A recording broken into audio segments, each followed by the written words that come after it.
Hello everyone, welcome back to another video. তো কথা হলো আজকে একটা পুরোনো বাংলা সিনেমা নিয়ে। সচরাচর এই সিনেমাটা নিয়ে আমি বেসিক্যালি আজ কথা বলতাম না, কিন্তু দুদিন আগেই যে ওই মহানায়ক সম্মান উম, জনিত একটা অ্যাওয়ার্ড শো দেওয়া হয়েছিল।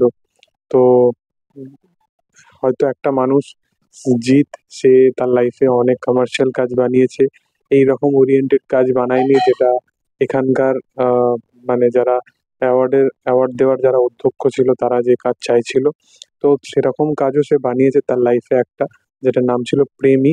তো সেই কাজটাকে আমি মানে সাবজেক্ট হিসাবে তুলে ধরবো বলে ওই জন্য আজকে এই ভিডিওটা বানানো, এবং তার সাথে সাথে ছবিটা রিভিজিটও হয়ে যাবে। যারা দেখেনি তারা একবার চেক আউট করতে পারো ছবিটা। এটা অনেক আহ, পুরনো একটা ছবি, যেটা জিতের গুডস মানে ভালো ছবির মধ্যে একটা ছবি বলতে পারো, যেখানে জিৎ আছে, যিশু সেনগুপ্ত আছে, এবং দুজনের বন্ধুর কেমিস্ট্রি, এবং তার সাথে সাথে একটা কোথাও গিয়ে লাভ ট্রায়াঙ্গেল ব্যাপার আছে।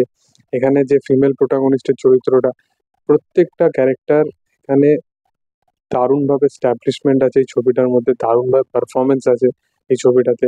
ইমোশনাল একটা কানেক্টিভিটি আছে যেখানে অডিয়েন্সকে দারুণভাবে পুরো সিনেমা জুড়ে, থ্রুআউট সিনেমা জুড়ে এঙ্গেজ করে রাখে।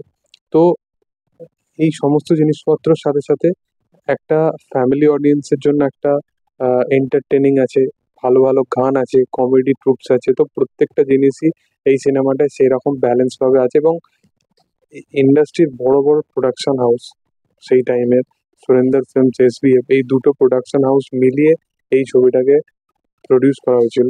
তো এবং এই ছবিটা তখনকার দিনে একটা বড় পরিচালক রবি কিনাগি এই ছবিটাকে পরিচালনা করেছিল। এবং ইভেন ছবিটার স্কেল থেকে শুরু করে, জিতের পারফরমেন্স থেকে শুরু করে, যিশু সেনগুপ্ত সেই টাইমে অতটা স্ট্যাবলিশমেন্ট পায়নি।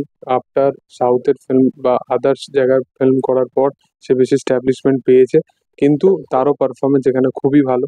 এবং ইভেন এই সমস্ত ছবি দেখে বোঝা যায় যে সে তার কেরিয়ারে এইগুলো করে এসছে, যেগুলো মানুষ এখন করে এতদিন এই নন্দনে ভিড় বাড়ায় বা এরকম কাইন্ড অফ সিনেমা করে মহানায়ক সম্মান পেয়ে যায় যে সমস্ত মানুষগুলো। তো আমার মনে হয় যে এই এই রকম অ্যাওয়ার্ড শো তাদেরকেই দেওয়া উচিত, যেহেতু এটা কোনো ফিল্ম ফেয়ার বা এরকম কাইন্ড অফ অ্যাওয়ার্ড নয়। তো তাদেরকেই দেওয়া উচিত যাদের জন্য বাংলা ইন্ডাস্ট্রিটাকে এগিয়ে নিয়ে যাওয়ার জন্য বিশেষভাবে অবদান আছে অ্যাক্টিং পারপাসে। মানে একজন সিঙ্গার এখানে মহানায়ক সম্মান পায়, এখানে একজন এমন একজন অ্যাক্ট্রেস পায় যার সাথে বা এমন একজন অ্যাক্টর পায় যার সাথে বাংলা ইন্ডাস্ট্রির ট্রান্সফরমেশনের জন্য কতটা কি কন্ট্রাডিক্ট জিনিসপত্র হয়ে আছে, সেইটা না বিচার করে এমন অ্যাক্টর পায় না যে এত কিছু সিনেমা এতদিন ধরে বানিয়ে এসছে। এবং ইভেন যিশু সেনগুপ্ত বোধহয় এরকম কাইন্ড অফ ও মানে অ্যাওয়ার্ড পায়ও নি আমার মনে হয়। যাই হোক, তোমাদের এটা নিয়ে কি মতামত, এবং এই সিনেমাটা তোমরা যখন দেখেছিলে কি মানে তোমাদের কি ফিলিং ছিল, অবশ্যই সেটা শেয়ার করতে পারো। এবং কেমন লাগে সিনেমাটা সেটাও জানাতে পারো। ভিডিও ভালো লাগলে অবশ্যই লাইক শেয়ার সাবস্ক্রাইব করে দিও। Thank you all, by.